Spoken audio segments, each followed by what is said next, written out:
नमस्ते, मैं हूं किशोर अजवाणी और वक्त हो गया है 24 घंटे 24 रिपोर्टर का। सबसे पहले नजर सुर्खियों पर। निपुण सहगल बताएंगे सूखे पर एबीपी न्यूज की बड़ी कवरेज का बड़ा असर। सुप्रीम कोर्ट में दिया गया एबीपी न्यूज की रिपोर्ट का हवाला। कोर्ट ने कहा पीने का पानी और रोजगार देना ही होगा। आसिफ कुरैशी बताएंगे केंद्रीय शिक्षा मंत्रालय के अधिकारियों से मुलाकात के दौरान एनआईटी के छात्रों ने की सेंटर बदलने की मांग। छात्रों को अपनी सुरक्षा का डर है। जैनेंद्र बताएंगे दिल्ली में 15 अप्रैल से शुरू हो रहे ऑड इवन में स्कूल यूनिफॉर्म में बैठे बच्चे वाली गाड़ी को छूट, महिलाओं को मिलने वाली छूट जारी रहेगी। और विकास भदौरिया बताएंगे दिल का दौरा पड़ने से बीजेपी के वरिष्ठ नेता लालकृष्ण आडवाणी की पत्नी कमला आडवाणी का निधन। कल शाम 4 बजे निगम बोध घाट में होगा अंतिम संस्कार। तो शुरुआत आज की सबसे बड़ी खबर से।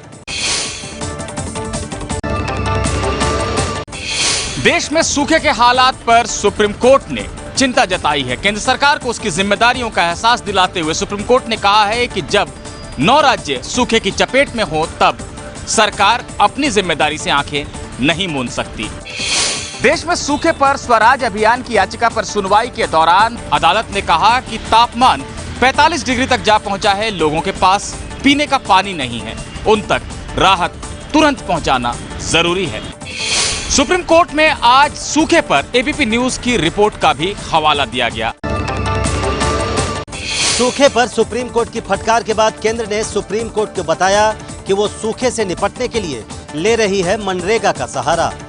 केंद्र ने सुप्रीम कोर्ट में दलील दी है कि पिछले साल मनरेगा में 37,088 करोड़ रुपए दिए गए, जिसे इस साल बढ़ाकर 38,548 करोड़ रुपए कर दिया गया है। केंद्र सरकार ने सुप्रीम कोर्ट में ये भी कहा कि सूखा राहत के लिए राज्य सरकारों के पास पर्याप्त फंड का इंतजाम है, लेकिन वो इसका सही तरह से इस्तेमाल नहीं कर पा रहे हैं। सूखे से निपटने की केंद्र की नीति पर कल भी सुप्रीम कोर्ट में सुनवाई जारी रहेगी। कल केंद्र सरकार को सूखे से निपटने के लिए की जा रही कार्रवाई पर हलफनामा भी पेश करना है। मध्य प्रदेश में सूखे से हालात इस कदर खराब हैं कि पानी पर बंदूकों से निगरानी की जा रही है। बंदूक लिए ये गार्ड तैनात हैं मध्य प्रदेश के बुंदेलखंड इलाके के टीकमगढ़ जिले के बांध पर। नगर पालिका की ओर से इन्हें पीने के पानी की सुरक्षा के लिए तैनात किया गया है। सीएम शिवराज सिंह मानते हैं कि वहां पर दिक्कत है, इसलिए ऐसा करना पड़ रहा है। ये जरूर है कि इस साल व्यापक सूखे के कारण, क्योंकि पानी गिरा ही नहीं, भूजल स्तर नीचे चला गया है। लेकिन ऐसा नहीं है कोई बंदूकधारी हर हैंडपंप के पास घूम रहे हो, लेकिन पानी का संकट जरूर है और उससे निजात दिलाने की हम लोग कोशिश कर रहे हैं। शिवराज सिंह का दावा है कि मध्य प्रदेश के सूखा प्रभावित इलाकों में पेयजल का बेहतर प्रबंध कर इससे लड़ने की तैयारी की गई है। महाराष्ट्र में सूखे का संकट शहरी इलाकों में भी दिखने लगा है। मुंबई के करीब ठाणे में पानी सप्लाई अगले 60 घंटे तक के लिए रोक दी गई है। ठाणे में महानगर पालिका की ओर से पानी की कटौती कल से ही शुरू हो गई थी। आज महाराष्ट्र इंडस्ट्रियल डेवलपमेंट कॉरपोरेशन यानी MIDC की ओर से अगले 60 घंटे के लिए पानी सप्लाई ठप रहने का ऐलान कर दिया गया है। इसके चलते ठाणे में लोगों को शनिवार तक पानी को लेकर दिक्कत उठानी पड़ेगी। हालांकि इस दौरान ठाणे महानगर पालिका की तरफ से अलग अलग इलाकों में फेज वाइज पानी पहुंचाया जाएगा। सूखे से जूझ रहे महाराष्ट्र में IPL मैच की तैयारी कराने पर लगे महाराष्ट्र सरकार को हाईकोर्ट ने लगाई फटकार। कहा BCCI का पानी जब काटा जाएगा तभी आपको समझ में आएगी सूखे की हालत। IPL मैचों के खिलाफ जनहित याचिका पर सुनवाई करते हुए बॉम्बे हाईकोर्ट ने सवाल किया है कि जब लोगों को पीने के लिए पानी नहीं है तो महाराष्ट्र सरकार क्रिकेट मैचों के लिए लाखों लीटर पानी क्यों मुहैया करा रही है। हाईकोर्ट ने महाराष्ट्र सरकार से पूछा है कि क्या वो IPL मैचों को कहीं और कराने के बारे में विचार कर रही है। महाराष्ट्र सरकार को 24 घंटे में इस पर अपना रुख साफ करना है। IPL के इस सीजन में महाराष्ट्र में मुंबई, पुणे और नागपुर में मैचेस होने वाले हैं। साल 2013 में भी महाराष्ट्र में 3 जगहों पर मैचेस हुई थी, तब पिच बनाने के लिए 66 लाख लीटर पानी खर्च हुआ था। अप्रैल का महीना शुरू होते ही गर्मी ने अपना रूप दिखाना शुरू कर दिया है। तापमान 40 डिग्री के ऊपर पहुंच चुका है। आमतौर पर अप्रैल के पहले हफ्ते में पारा 40 के पार नहीं पहुंचता है। संगम नगरी इलाहाबाद का तापमान आज 43 डिग्री के पार पहुंच गया। रिकॉर्ड तोड़ गर्मी से लोग बेहाल हैं। सैकड़ों लोग लू के शिकार हो गए हैं। तेज धूप से बचने के लिए लोगों को छाते, रुमाल और दुपट्टे का सहारा लेना पड़ रहा है। गर्मी की वजह से इलाहाबाद में 2 लोगों की जान भी जा चुकी है। मौसम वैज्ञानिकों के मुताबिक आने वाले दिनों में तापमान 45 डिग्री तक जा सकता है। श्रीनगर के एनआईटी कैंपस में कल के हंगामे के बाद आज शिक्षा मंत्रालय की टीम छात्रों से मिलने पहुंची।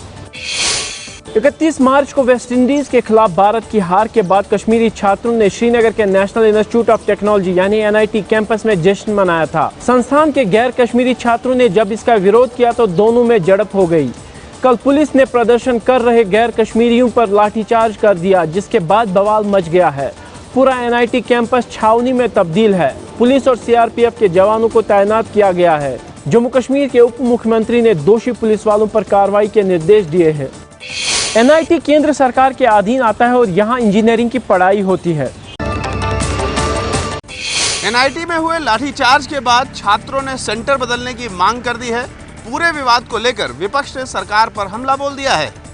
दिल्ली के सीएम अरविंद केजरीवाल ने ट्वीट कर कहा, बीजेपी कश्मीर में भारत माता की जय कहने वालों की पिटाई कर रही है, जबकि बाकी देश में जय ना कहने वालों की पिटाई हो रही है। कांग्रेस ने भी इस घटना को लेकर मोदी सरकार पर निशाना साधा है। कांग्रेस नेता मनीष तिवारी ने कहा है, मोदी जी की सरकार फर्जी वीडियो पर छात्रों को गिरफ्तार करती है और जो देश हित में झंडे फहराते हैं उन पर लाठी चलवाती है। कांग्रेस ने एनआईटी के मुद्दे से जेएनयू के मुद्दे को जोड़कर मोदी सरकार को कटघरे में खड़ा कर दिया है। देशभक्ति का परचम लहराने वाली बीजेपी पर विरोधी तो सवाल खड़े कर ही रहे हैं, लेकिन बीजेपी की सहयोगी शिवसेना भी पूछ रही है कि बीजेपी के राज में देशभक्त क्यों पीट रहे हैं।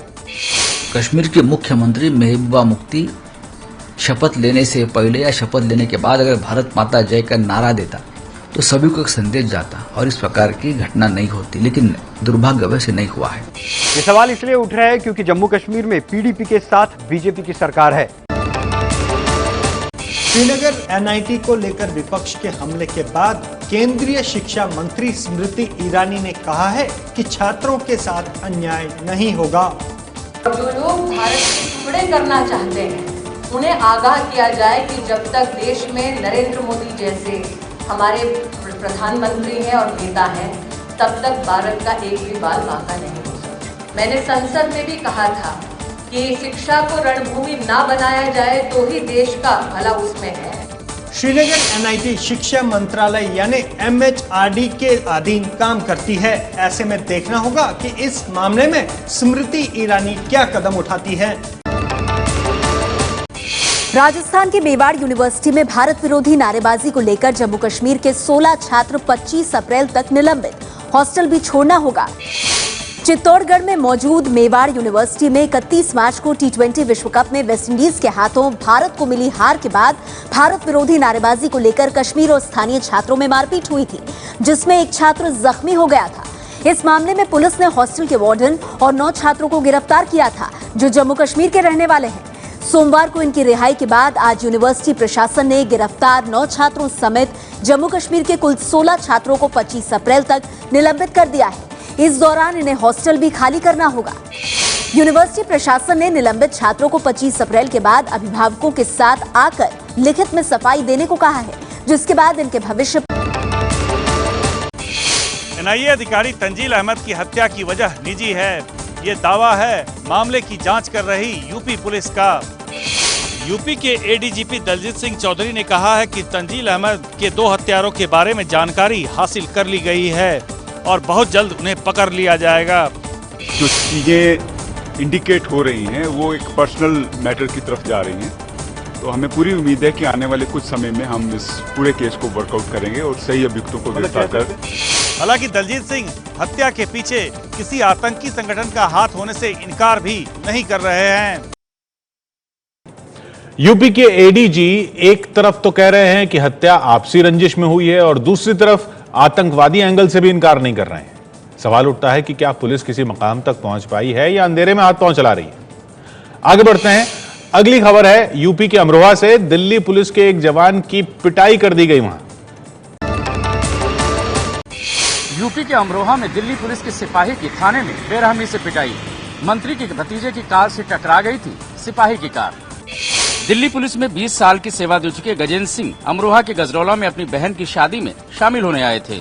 इसी दौरान गजेंद्र सिंह की कार यूपी के कैबिनेट मंत्री महबूब अली के भतीजे इफ्तिकार की कार से टकरा गई। गजेंद्र सिंह का आरोप है इसी बात को लेकर मंत्री के कहने पर धनौरा थाने के लॉकअप में रात भर दरोगा सत्येंद्र ने उनकी बेरहमी से पिटाई की और लूट और हत्या की कोशिश का झूठा मुकदमा भी दर्ज करवा दिया। गजेंद्र के आरोपों पर अभी तक मंत्री महबूब अली का पक्ष सामने नहीं आया है। मामले को तूल पकड़ता देख यूपी पुलिस के आला अधिकारी अब जांच की बात कह रहे हैं। 2002-2003 मुंबई ब्लास्ट में सजा का ऐलान, 10 में से 3 दोषियों को उम्र कैद। मुंबई की पोटा अदालत ने 23 मार्च को 13 में से 10 आरोपियों को दोषी माना था। आज कोर्ट ने मुख्य दोषी मुजम्मिल अंसारी, वाहिद अंसारी और फरहान को उम्र कैद सुनाई। 3 दोषियों को 10-10 साल की सजा सुनाई गई, लेकिन 8 साल जेल में रहने के कारण अब उन्हें जेल में 2 साल गुजारने होंगे। कोर्ट ने बचे 4 दोषियों को छोड़ने का आदेश दिया, क्योंकि तय सजा से ज्यादा वक्त वो जेल में बिता चुके हैं। दिसंबर 2002 से मार्च 2003 के दौरान मुंबई में लोकल ट्रेन में 3 धमाके हुए थे। इन धमाकों में 12 लोगों की जान गई थी, जबकि 139 लोग घायल हुए थे। आय से अधिक संपत्ति रखने के आरोप में घिरे हिमाचल प्रदेश के मुख्यमंत्री वीरभद्र सिंह को जांच एजेंसी सीबीआई के सामने होना होगा पेश, लेकिन सीबीआई बिना अदालत की अनुमति के नहीं करेगी गिरफ्तार। दिल्ली हाई कोर्ट का आदेश। दिल्ली हाई कोर्ट ने यह आदेश सीबीआई की उस याचिका पर सुनवाई करते हुए दिया, जिसमें सीबीआई ने हिमाचल प्रदेश हाई कोर्ट के उस फैसले पर रोक लगाने की मांग की थी, जिसमें वीरभद्र सिंह से पूछताछ करने और गिरफ्तारी पर रोक लगाई गई थी। जिसके बाद सीबीआई ने सुप्रीम कोर्ट में याचिका दायर की थी और सुप्रीम कोर्ट ने दिल्ली हाई कोर्ट में मामले को ट्रांसफर कर दिया था। इस बीच दिल्ली हाई कोर्ट ने वीरभद्र सिंह के बेटे और बेटी की याचिका पर प्रवर्तन निदेशालय को नोटिस जारी किया है। वीरभद्र सिंह के बेटे और बेटी ने प्रवर्तन निदेशालय के संपत्ति कुर्क करने के आदेश पर रोक लगाने की मांग की थी।